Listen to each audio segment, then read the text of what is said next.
একদিন হযরত ইব্রাহিম আলাইহিস সালামের কাছে ভিক্ষুক এসে খাবার চাইলেন। দেন ইব্রাহিম আলাইহিস সালাম তাকে খাবার দিয়ে বললেন, এই নিন খাবার, বিসমিল্লাহ বলে শুরু করুন। তখন ভিক্ষুক বলল, আমি তো আল্লাহকে বিশ্বাসই করি না, so why will I say বিসমিল্লাহ ম্যান, বিসমিল্লাহ কেন বলবো?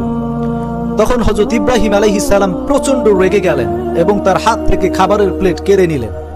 তারপর ভিক্ষুক ইব্রাহিম আলাইহিস সালামের ঘর থেকে বের হওয়া মাত্রই আল্লাহ রাব্বুল আলামিন ইব্রাহিম আলাইহিস সালামের উপর ওহী নাজিল করলেন।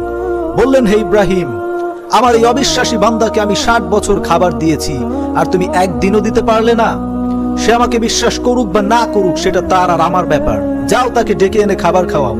সুবহানাল্লাহ, সুবহানাল্লাহ।